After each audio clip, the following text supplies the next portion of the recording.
Politique encore avec le livre d'un homme qui sort de l'ombre. Il a été le conseiller le plus proche, le plus controversé aussi de Nicolas Sarkozy pendant des années. On a même dit qu'il était son gourou. Puis il y a eu rupture lorsque l'ancien président a appris qu'il enregistrait leur conversation à son insu. Bonsoir Patrick Buisson. Bonsoir. Merci d'être avec nous. Vous publiez aujourd'hui ce livre volumineux, dont on parle déjà beaucoup, La cause du peuple, l'histoire interdite de la présidence Sarkozy aux éditions Perrin, mi-essai politique, mi-chronique d'un quinquennat que vous avez donc vécu de l'intérieur. Avant de vous entendre, c'est Guillaume Daret avec Émilie Denis qui revient sur votre parcours et sur le contenu du livre. Qui est cet homme qui a longtemps conseillé Nicolas Sarkozy? Patrick Buisson vient de l'extrême droite. Dans les années 80, il dirige l'hebdomadaire Minute, soutient Jean-Marie Le Pen et s'affiche même à ses côtés. Mais c'est auprès de Nicolas Sarkozy qu'il pense pouvoir mettre en œuvre ses idées. Le ministère de l'Identité nationale en 2007, c'est lui. Lui qui va convaincre Nicolas Sarkozy de parler aux classes populaires tentées par le FN. L'affirmation des racines chrétiennes de la France, c'est toujours lui. Et lui encore qui plaide aussi pour un rapprochement avec le FN. Il avait une forme d'emprise, je crois qu'on peut dire ça. Et ça a donné cette espèce de tandem incroyable où Patrick Buisson pouvait tout faire. Patrick Buisson explique avoir été rapidement déçu par le nouveau président. Il dresse un portrait psychologique très personnel de Nicolas Sarkozy, qu'il décrit, je cite, comme un adepte du bougisme, un homme sans ligne politique qui aime avant tout faire des coups. Nicolas Sarkozy était un trader de la politique, un court-termiste qui avait le goût des allers-retours spéculatifs. Un faux dur, submergé par un état permanent de dépendance affective. Il insiste également sur le rôle considérable joué par son épouse, le qualifiant de mari de Carla. La rupture définitive entre les deux hommes intervient il y a 2 ans, quand la presse révèle que l'ex-conseiller a enregistré à des dizaines de reprises à son insu Nicolas Sarkozy. Patrick Buisson sera condamné pour atteinte à la vie privée. Dans ma vie, j'en ai connu des trahisons, à tous les plans, mais comme celle-là, rarement. Rarement. Trahison. Patrick Buisson ne digère pas ce mot et décide aujourd'hui de livrer sa version de l'époque Sarkozy. Il assure ainsi que le ministre de l'Intérieur de l'époque a laissé faire les casseurs lors des manifestations anti-CPE en 2006 pour plomber son rival Dominique de Villepin et apparaître comme l'homme de la situation. Nous avions pris la décision de laisser les bandes de Black et de Beurre agresser les jeunes blancs aux Invalides. Il affirme aussi que Nicolas Sarkozy lui aurait demandé de contacter Jean-Marie Le Pen durant l'entre-deux-tours en 2007. Appelle Le Pen, demande-lui ce qu'il veut. S'il faut le recevoir maintenant, tu sais, je le recevrai, lui aurait dit le candidat Sarkozy. Patrick Buisson est aujourd'hui mis en examen dans l'affaire des sondages de l'Élysée. Les proches de l'ancien président dénoncent une vengeance. Cet homme ne m'intéresse plus, a confié il y a quelques jours Nicolas Sarkozy. Patrick Buisson, un mot d'abord, précisément, comment savoir si ce livre est fidèle à la réalité alors que, selon toute vraisemblance, il est dicté, au moins en partie, par le ressentiment, voire le désir de vengeance? Écoutez, à cette question, ma réponse est excessivement simple. Je ne suis candidat à aucune fonction. Je n'aspire ni à retrouver les ors du pouvoir, ni à aspirer à aucune fonction, que vous ne pouvez pas être animé par un sentiment de revanche. Non, je suis animé par autre chose de très simple. Jusqu'ici, mon histoire a appartenu à des faussaires. J'ai dû affronter un torrent d'ignominie dont l'objectif était d'ajouter l'opprobre moral à la disqualification politique. Pour les besoins de l'histoire, de leur histoire, il fallait que je sois facho, salaud, et pour couronner le tout, escroc. Eh bien, je crois, et je suis sûr même, que les Français qui liront ce livre auront une toute autre idée de moi. D'ailleurs, ce livre, tout le monde en parle, mais personne ne l'a lu. C'est un livre d'idées.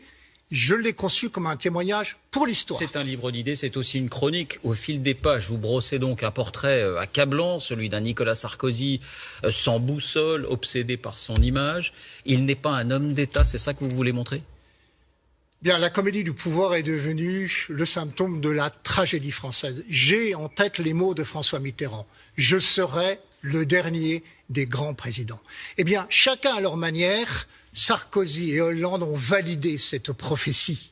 Ce sont 2 frères jumeaux, 2 présidents selfie, absorbés par la jouissance du pouvoir, au point de transformer l'exercice de leur mandat en exercice de développement personnel. Et voyez, ce qui est très intéressant, l'impopularité qui les frappe aujourd'hui, tous les deux, eh bien, ce n'est que l'expression par les Français de la nostalgie profonde qu'ils ont pour ces hommes d'État qui faisaient passer le service du bien commun et l'amour de la France avant leur propre personne. Y compris François Mitterrand, si on vous a bien compris. Ah oui, mais nous sommes. Le problème, c'est que nous n'avons pas un De Gaulle en réserve. Alors, vous rapportez en particulier, on l'a entendu, Guillaume Darel rappelait, que Nicolas Sarkozy, alors ministre de l'Intérieur, aurait délibérément laissé se dérouler des affrontements, des agressions pour affaiblir Dominique de Villepin, pour se donner le beau rôle, bref, par calcul politique.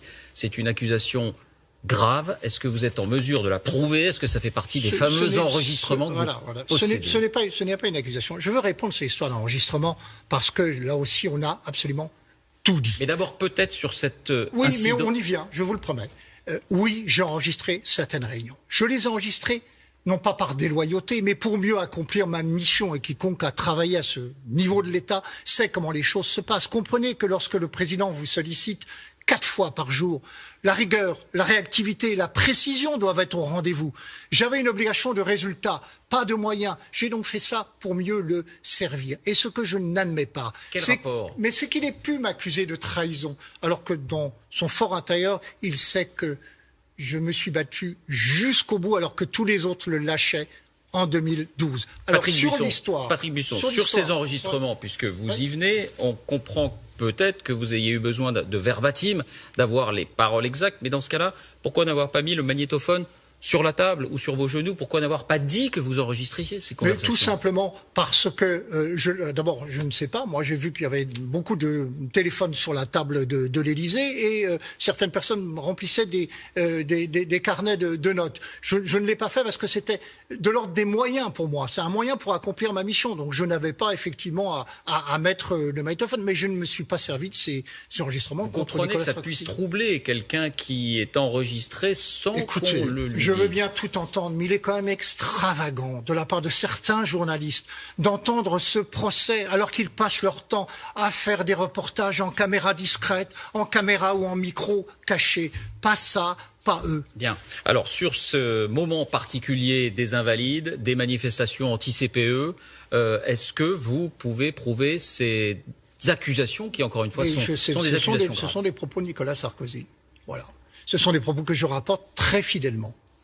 Je rapporte les propos, d'ailleurs je n'ai pas eu besoin de les enregistrer, ils sont suffisamment frappants pour rester gravés dans la mémoire. Je n'ai pas eu besoin de les enregistrer, il le racontait très volontiers partie de ses faits d'armes. C'était son Waterloo. Et c'est tout le système Sarkozy là, où dire c'est faire. Non, c'est faire croire. Car finalement, Nicolas Sarkozy, c'est le reproche le plus grave que je peux lui faire, indépendamment du fait qu'il n'a pas réussi à incarner la fonction. C'est celui qui aura appliqué à la politique le principe de la pyramide de Ponzi. Accumuler les surpromesses en période électorale avec la ferme intention de n'en tenir aucune une fois au pouvoir. On était donc là dans l'agitation, faire croire qu'il était l'homme de la sécurité et de la protection. C'était de la mise en scène. Alors un dernier point. Aujourd'hui, Nicolas Sarkozy n'est-il pas en train finalement de faire campagne sur une ligne Buisson entre guillemets, l'identité nationale, nos ancêtres les Gaulois, la tyrannie des minorités? Est-ce que ce n'est pas ça? Ça ne correspond à aucune conviction. Il est toujours à la recherche du logiciel qu'il espère être le plus performant. L'adhésion aux idées chez Nicolas Sarkozy est inexistante. Vous voterez à la primaire? Non. Pourquoi?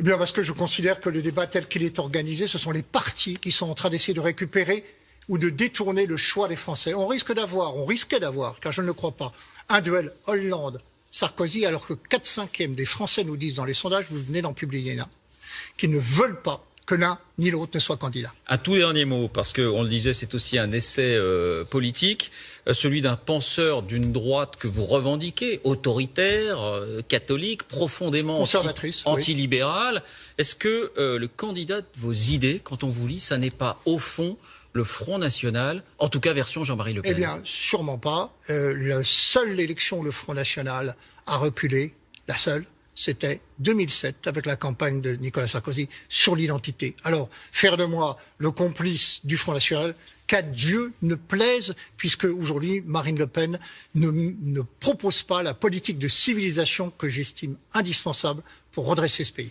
Merci Patrick Buisson, La cause du peuple aux éditions Perrin. Merci d'avoir été notre invité.